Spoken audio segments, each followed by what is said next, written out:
C1. You are listening at FameTV.com. Jian, this is my bank card. The password is 131224.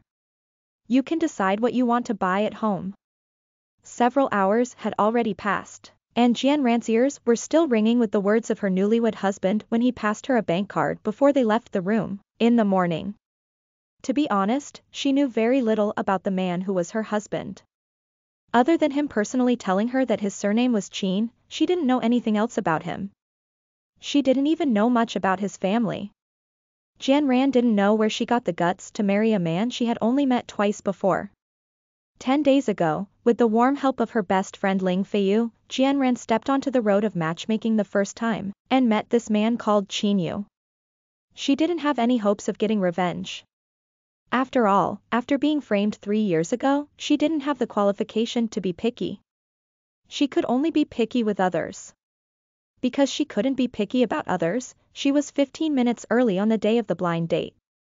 If they couldn't gain an advantage in terms of their own conditions, they could only perform better in other areas, hoping to leave a good impression on the other party.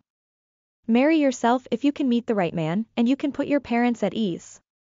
The man she was going to meet was neither too early nor too late. The man dressed in the formal attire made others feel that he attached great importance to this blind date, making Jian feel that her first impression of him was not bad. The way he greeted was also very normal. Miss Jian, hello. I am Qin Yu. It was a very normal sentence, but because his voice was extremely magnetic, it made Jian feel that it was unusually nice to hear. After a simple and ordinary conversation, the two politely left their phone numbers before leaving. With the number of blind dates, Jian did not think much of this one either. She thought that this blind date would end up the same as many times before, but unexpectedly, she received a call from Qin Yu 2 days later. His voice was still polite and respectful. Miss Jian, are you free tonight? That night, Qin Yu invited her to a Sichuan cuisine restaurant for dinner. Jian didn't really like such an awkward situation like matchmaking, so she spoke very little during the banquet. Originally, she wanted to find an excuse to leave first. After some hesitation, Qin Yu spoke up first. Miss Jian, I have time next Wednesday, so how about we go get the marriage certificate? What kind of certificate? Jian was shocked by Qin Yu's words. The marriage certificate, he repeated, in a tone so serious that it didn't sound like a joke at all. A marriage certificate. Jian still could not believe what she had heard. She placed her hand on her thigh and pinched it hard, confirming that she was not dreaming. Only then did she seriously size up the man in front of her. Qin Yu had a pair of thick, sword-like eyebrows, bright and spirited eyes, and even more so, the shape of his face was as beautiful as if it were carved. He was one of those that could be found in the crowd of tens of thousands of people. This was the second time they had met, and he had said that he wanted to marry her. Then, the man's low and magnetic voice reached her ears. I thought Miss Jian was the same as me. The purpose of dating is to form a family, marry and have children, and lead a normal life. That's right, I think so, but it's only the second time we've met, don't you think that's too fast? Jian had told her own thoughts. She had wanted to have her own family, but she had never thought that they would be so hasty.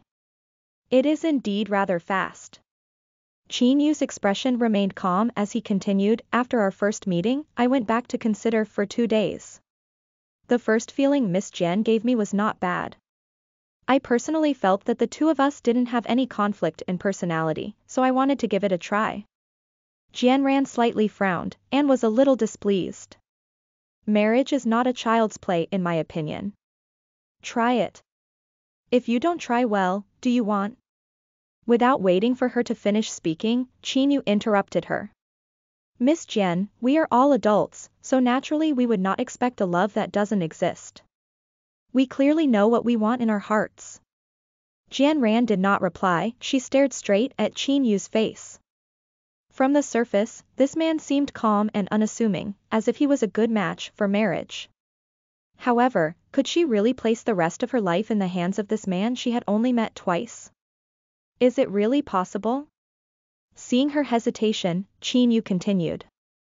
Perhaps I was too anxious and did not consider your feelings. If Miss Jian thinks that I am still okay, you can go back and think about it. After returning home that day, Jian Ran had been thinking about this the entire night. She had to admit that she shared the same view as Qin Yu regarding certain points of view, such as the impossible love. After being so deeply hurt, she could no longer believe that there was love in the world. The next morning, Jian Ran dialed Qin Yu's number and agreed to his proposal. That morning, Jian Ran took the household book and in the afternoon, they went to the marriage registration office to register with each other. When she and Qin Yu walked out of the Civil Affairs Bureau with their marriage certificate, she had a kind of indescribable feeling in her heart. It was said that marriage was a woman's second life, and now it seemed that it was not as simple as it seemed. The 9 pieces of 9 collars certificate had carved a special imprint that belonged to Qin Yu in her life. Yesterday was the day Jian Ran moved to Qin Yu's apartment. Last night, Qin Yu had also acted very well, and took the initiative to leave the master bedroom for her to rest, while he rested in the other bedroom. Jian Ran never thought that Qin Yu would actually give his bank card to her before he left for work today. She still didn't understand him, so how could he be so confident about handing over all his possessions to her? Jian Ran, all the reporters from the major media are waiting inside. The people from the board of directors and the new CEO are about to arrive. What are you staring at now? The manager of the PR department, Su Yui's stern voice interrupted Jian Ran's train of thought, causing her to retract his train of thoughts. He spoke with a serious attitude. Manager Su, I'm sorry, I will pay attention. Su Yui looked at Jian Ran and said sternly. Jian Ran, although you are operations department's employee, your manager has sent you here to assist our public relations department, you better watch out and not hold me back. Jian Ran pursed her lips and nodded. Manager Su, I was distracted just now, I would never let this happen again. Su Yui looked at Jian Ran again before turning his gaze away. He then clapped his hands and called the staff who were in charge of receiving the guests to come over. Everyone, keep your spirits up. We must have a beautiful press conference today. We can't afford even the slightest mistake.